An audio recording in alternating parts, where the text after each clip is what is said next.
All right, how's it going, people? Sean Talks Wrestling. Let's talk NXT because Stand and Deliver is what 2 weeks away, just like WrestleMania. They're setting up Stand and Deliver with these NXT shows, and the first thing was Pretty Deadly coming out talking about how they're the hosts of WrestleMania. Why are they hosts? They're still at their roster competitors. Anyway, and that leads to Carmelo and Trick coming out, and they confront Pretty Deadly saying that they shouldn't have gotten their business and that they're going to have a tag match. And Carmelo's thinking, probably it's going to be me and Trick, but no, he says Braun, and Braun comes out to help Carmelo and Trick getting beat up. And then backstage, Trick has to explain to Carmelo, why did you do that? Why did you put me in this? Can they coexist? Can they not coexist? Type of thing. This thing that WWE always does. Oh man, these guys are competitors. Can they form a tag team and be a formed tag team that's been doing it for years and that has won championships? Yeah, it sounds stupid when I say it, and it looks even stupider when they do it.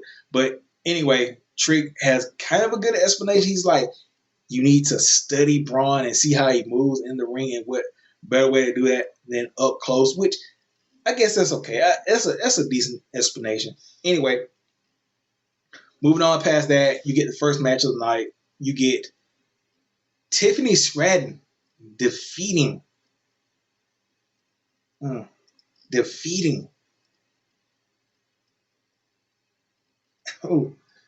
what are they doing with this woman? She defeated. I don't even want to say it. I really don't, but I'm going to have to say it. She defeated, if I forgot the name, Pretty Deadly, Indy Hartwell. She defeated Indy Hartwell. The match was okay. She hit her with the best moonsault ever after doing the rolling senton. And then after the match, they're interviewing Gigi Dolan. And Gigi's like, no, I beat up my former tag team partner.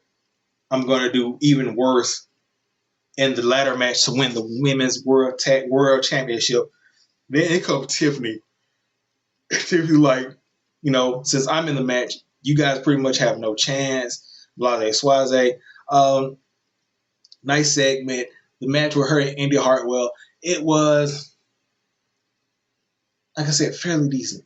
Some highlights of the match. Probably Tiffany Stratton. I would say Tiffany Stratton because I guess they're just doing a really heavy burial of Indy and they're going to have something big planned for her, which they might, and I'll talk about it in a little bit. But anyway, moving on past that, you get Wesley. He announces that he's going to have a, five-pack match or either way. So he announces the first person in the match is going to be Dragon Lee. Then out comes JD McDonough, and JD says, why didn't you announce me as the first person in the match?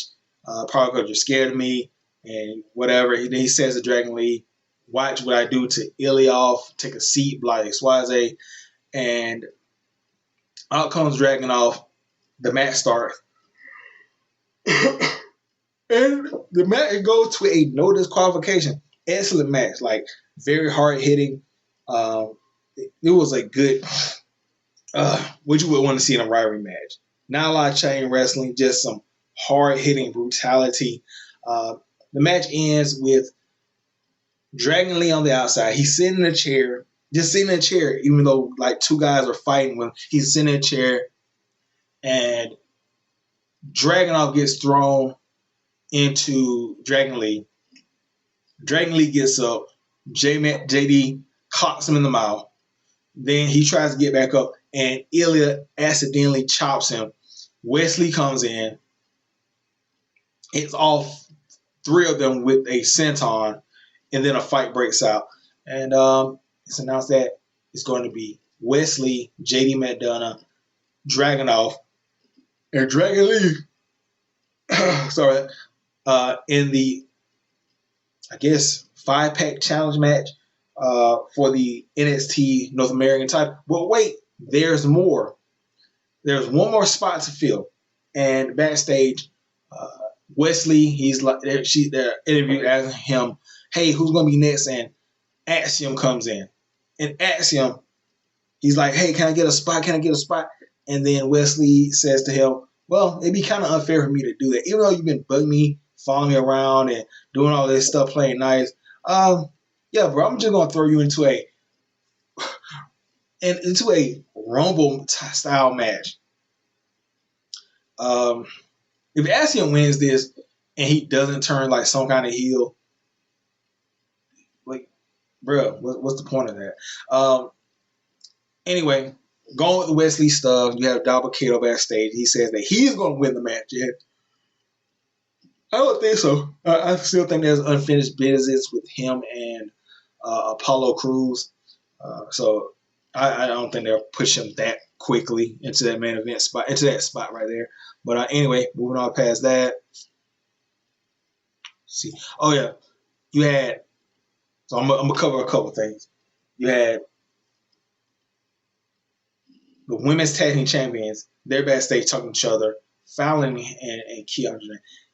Fallon tells Kiana that, "Hey, I found out about Sebastian, and I'm going to tell Brooks." And she's like, "Don't do that. I'm going to tell her myself."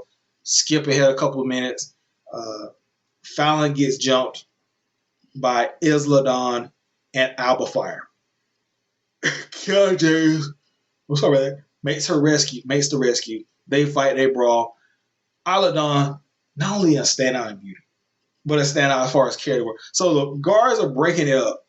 And usually, we see like the girl getting carried off or, hey, still trying to fight. But she just turns around, and while the security guard is like telling her, she just starts like, really living the character of, I guess, a possessed, the spirits talk to me type of character. It's so her. Like, I love the character. I love her character. And then Kiana and Fallon, they get together, and Kiana says, "I'm going to be the one to tell Jensen." So I don't know what is the surprise. I really want to know, like, is it somebody that bring it in from out, or is it somebody in the Performance Factory? And how is Sebastian going to play into all this? Like, it's going to affect it's probably going to affect the women's tag team titles. Yeah, but anyway, moving on past that, this had to be the worst segment, only because Johnny Gargano's music, his news is just complete trash. Like, it's disgusting. Like, I didn't want to talk about it in the Raw review because I kind of forgot, but Johnny Gargano, like, they completely bastardized this man's theme song. This man's theme song was like a highlight of the night, and now it's just turn it off. And we had to go through it not once but twice, maybe I think 3 times. Anyway, Gargano music hit, and instead of a Gargano, is big body Javi. He comes out, he's like, "You stole my spot, blase, swaze, and I'm big body Javi and blase. I'm better than." And at this point, you just knew this guy was going to get his ass kicked. Gargano comes out, doesn't say a word, completely lays the smackdown on Javi. And then he says that he's got a contract and he wants the Grayson Wall to sign it. And it's a no sanctions, man. He didn't.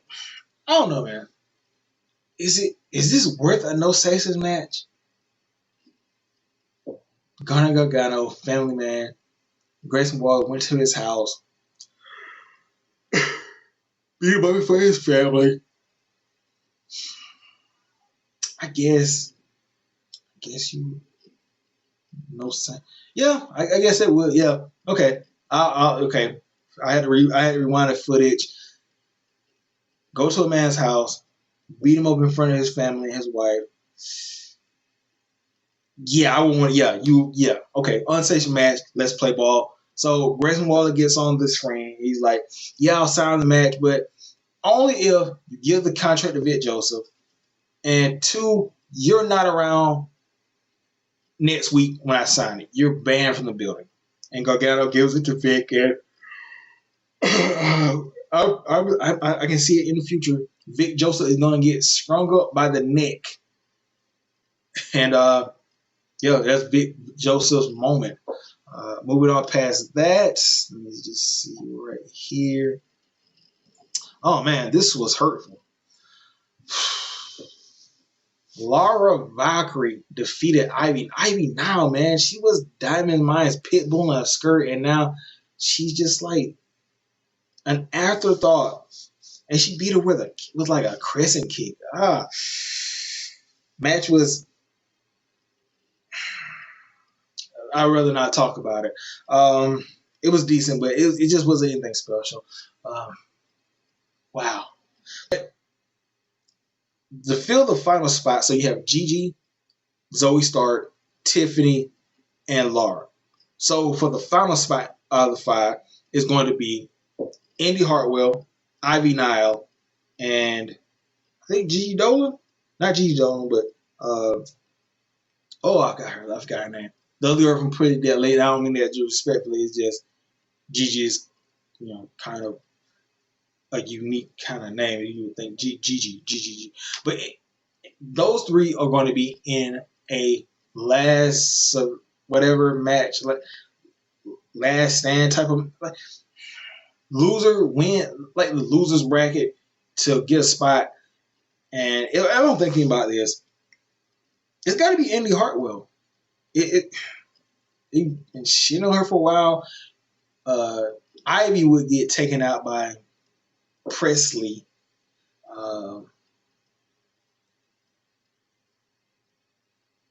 Yeah, it's got to be Ivy. It's got to be not Ivy. It's got to be Indy Hartwell. She's been there longer. She been shit on.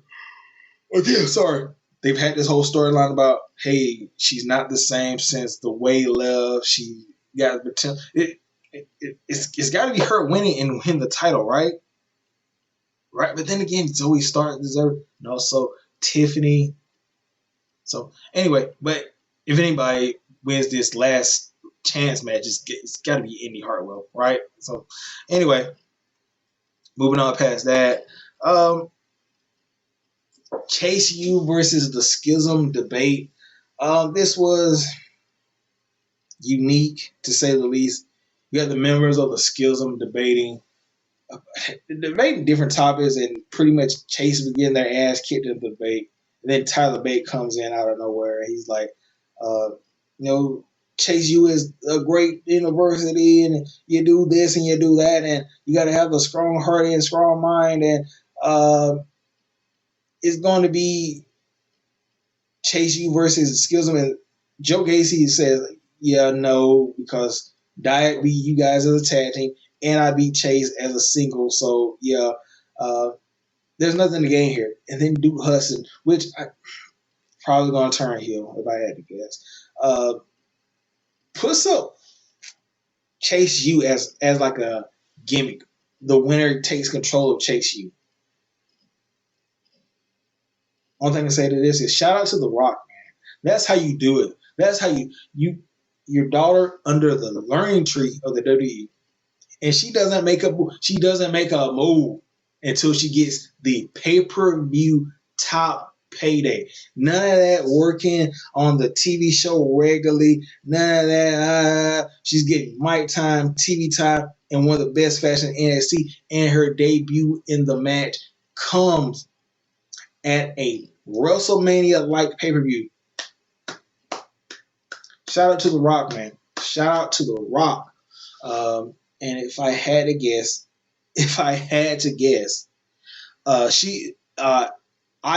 Ava Reigns is going to begin that pinfall. I know she's going to get that pinfall.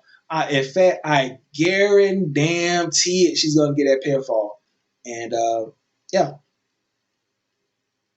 So anyway, moving on past that. Seems had the Hudson. Okay. So main event, you had. Why did they do this? Like why? Braun Breaker and Carmelo Hayes defeat Pretty Death, a three-time tag team champions. Like, yeah, a team that we just put together tonight, even though it's the world champion, like the guy who says he's him, yeah, they be a world champion class tag team that we. Why do they continue to do this? It devalues tag team. Was the match good? Yes, but it devalues tag team wrestling as a whole. No thrown together tag team, no matter who it is, should be beating established, especially world class champion tag teams ever. It should never. It went. It happens so much that it's not special. That should be special. That should. I'm not gonna go into a rant. I just and also Pretty Deadly, man. Pretty Deadly. When they hit the main roster, I can see it. These are hey man, these are the future. They got the look, they got the comedy timing. They can turn on as heel, they can turn on as faces. Hey, Pretty Deadly, when the New Day move out the way with the comedy and their stuff, Pretty Deadly is gonna step up. Pretty Deadly is the next like all the tag team NXT. You got the Creed brothers. Okay, cool. It's another American Alpha tag team. Salute. We're mat wrestlers. Okay, no personality. But speaking of which, you had Gallus. Gallus, they're in the bar. In comes the Creed brothers. Creed brothers say, "Hey, we want to buy you rounds and play pool."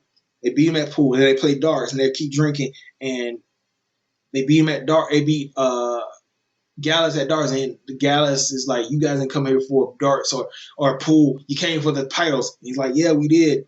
Okay, well, it's gonna be us versus you at the Stand and Deliver. They walk out, and Tony D'Angelo and the other guys there, and they're like, "Hey, we need to discuss some Stand and Deliver business." Fast forward, it's made official. The Italian guys versus Gallus versus the Creed brothers. Tony Angelo and Nichols need. Is it Stacks? Tony Stacks. Is it Stacks? It's Stacks and Tony. They probably need to win this match. I would think.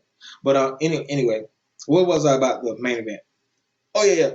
I'm not even gonna go to it. But so in the match, Braun, he's going for a spear on one of Pretty Deadly. He misses, almost spears Carmelo. Carmelo moves. Carmelo does the code breaker on one of the Pretty Deadly guys. Braun hits a spear. He tags in Carmelo. Carmelo hits nothing but net, leg drop, and they win. And they throw the guy's head. Anyway, as far as like building toward WrestleMania, this was okay. Stand Deliver, WrestleMania, same thing. This was okay. This was a fairly decent show. Like, this was fairly decent for what they were doing. The only segment that was horrible was the Garada Gun. I don't like that. That music is just straight trash, bro. Anyway, we got here. Tell me what you guys thought about NXT for this week. Tomorrow, AEW, hopefully. So anyway, I'll catch you guys later. Peace out.